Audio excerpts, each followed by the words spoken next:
இன்னும் செய்யுங்கன்னு சொல்றோம். ஆனா மற்றவர்களை தாழ்த்தி விடாதீர்கள். அது ஒரு நன்றி கெட்ட ஒரு உணர்வை வெளிப்படுத்தி விடுமோ என்று நான் அச்சப்படுகிறேன். நன்றி கெட்ட அப்படின்ற வார்த்தையை வந்து கண்டிப்பா சொல்லிட்டேனே. மிகவும் தடித்த வார்த்தை இருக்காருன்னு சொல்லிட்டேனே. பேசுறப்ப மிகவும் தெளிவாக சொன்னார். திமுகவையும் அதிமுகவும் சேர்ந்து பந்திப்போம் எல்லாம் சொன்னார். சொல்லிட்டு தான் வெளியே வந்தார். ஏதோ நன்றி கெட்ட தனமாக அப்படிலாம் இல்ல. கடந்த காலத்தில் அதிமுக அரசும் சரி திமுக அரசும் சரி பல்வேறு நலத்திட்டங்களை அவர்கள் அறிவித்திருக்கிறார்கள். முஸ்லிம்கள் ஹஜ் யாத்திரை செல்லக்கூடிய ஒரு மிகப்பெரிய ஐம்பெரும் கடமைகளில ஒன்றை செய்வதற்கு வசதியாக கடந்த திமுக ஆட்சியில 40 கோடி ரூபாய் வரை ஒதுக்கி ஒரு மிகப்பெரிய ஹஜ் இல்லம் கட்டுவதற்கு அங்கு அடிக்கல் நாட்டப்பட்டது என்பதை நான் குறிப்பிட விரும்புகின்றேன். அதற்கு முன்பாக அதிமுக ஆட்சியின் போது அந்த கோரிக்கையை நான் தான் அப்போது முன்வைத்தேன். அப்போது 15 கோடி ரூபாயை முதலமைச்சராக இருந்த அண்ணன் எடப்பாடியார் அவர்கள் ஒதுக்கி இருந்தார்கள். அந்த 15 கோடியை 40 கோடி ரூபாய் உயர்த்தியது தளபதி முத்துவேல் ஸ்டாலின் கருணாநிதி அவர்களுடைய அரசு என்பதை நான் குறிப்பிட விரும்பினேன். அது மட்டுமல்ல, மறைந்த நம்முடைய இந்திய யூனியன் முஸ்லீம்களுடைய தலைவர் மரியாதைக்குரிய ஐயா காதிர் மொய்தீன் சாஹிப் அவர்களை மரியாதை செலுத்தும் மரியாதைக்குரிய சொன்னேன், தவறு தான் திருத்திங்க. மரியாதைக்குரிய நம்முடைய காதிர் மொய்தீன் சாஹிப் அவர்களுக்கு தகைசால் தமிழர் என்ற உயரிய விருதை அளித்து சிறப்பித்தது முந்தைய திராவிட மாடல் அரசு. நான் என்ன சொல்றேன்னா, முந்தைய அரசுகள் செய்த நல்ல விஷயங்களையும் பாராட்டணும், நீங்களும் செஞ்சிருக்கீங்க, இன்னும் இதை விட சிறப்பாக செய்யுங்க, அதை நம்ம எதிர்பார்க்கிறோம். மாறாக நாங்க மட்டும்தான் எல்லாம் செஞ்சிருக்கோம், மற்றவங்க எல்லாம் யாருமே எதுவுமே செய்யல என்பது போல சொல்வது அது ஆரோக்கியமான அரசியலுக்கு உதவாது.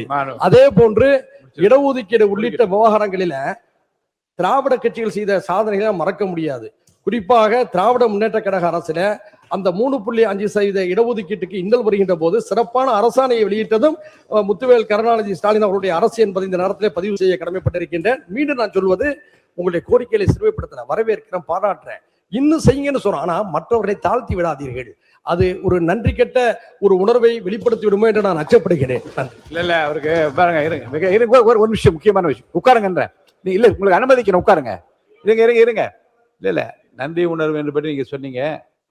மாண்புமிகு இல்ல நன்றி உணர்வோடு இருக்கும்னு சொன்னாரு. மாண்புமிகு அமைச்சர் அவர்கள் யாராலே வெற்றி பெற்றோம் என்பதை நினைவு கூர்ந்து இந்த அவையிலே அதை பதிவு செய்ததே ஒரு நன்றி உணர்வுடைய அடையாளம் தானே. மாண்புமிகு சட்டத்துறை அமைச்சர் உட்காருங்க, நீங்க கண்டிப்பா அனுமதிப்பேன். மாண்புமிகு பேரவைத் தலைவர் இல்ல, இந்த நன்றி கெட்ட அப்படின்ற வார்த்தையை கண்டிப்பா மிகவும் தடித்த வார்த்தை இருக்காருன்னு சொல்லிட்டேன். ஏன்னா பேசுறப்ப மிகவும் தெளிவாக சொன்னார். எதனால யாருக்கெல்லாம் நன்றி சொல்லி வந்தார். ஐயா காதர் மைதீன் அவர்களும் பாத்தீங்கன்னா, நாங்கெல்லாம் கண்ணியமிகு காகிதமில்லத் அவர்களை பார்த்ததில்லை. ஆனால் நான் ஐயா காதர் மைதீன் அவர்களை நேரில் சந்தித்த பொழுது அவ்வளவு கண்ணியமாக என்ன நடந்தது என்று அவர் எல்லாத்துக்கும் சொன்னார். எதனால அவர் கூட்டணி விட்டு வெளியே வந்தார், எதனால இவங்க எல்லாம் சேர்ந்து திமுகவையும் அதிமுகவும் சேர்ந்து பந்திப்போம் எல்லாம் சொன்னார். சொல்லிட்டு தான் வெளியே வந்தார். ஏதோ நன்றி கெட்ட தனமாக அப்படிலாம் இல்ல. இவர்கள் என்ன முயற்சி செய்தால் அவங்க எல்லாம் சேர்ந்து திமுகவும் அதிமுகவும் சேர்ந்து ஆட்சி அமைக்க முயற்சி செய்தார்கள் என்பதை எதிர்த்து தான் வெளியே வந்தனர். இந்த வார்த்தைகளை அவர் தவிர்த்தால் இது போன்ற தேவையற்ற விவாதங்கள் இங்கே வராது. அதையெல்லாம் தெளிவா அவர் பத்திரிகையில பேட்டியில சொல்லிட்டு தான் வந்தார். அதனால தேவையற்ற வார்த்தைகளை தவிர்த்தாலும் இது போன்ற விவாதங்கள் வராது. தெளிவாக இந்த அவையும் தெளிவாக செல்லும் என்பதை தெரிவித்துக் கொள்கிறோம். இனி ஒரு முடிவு இனி சம்பந்தப்பட்ட உட்காருங்க, ஒரு முடிவு சொல்லிடுறேன், உட்காருங்க.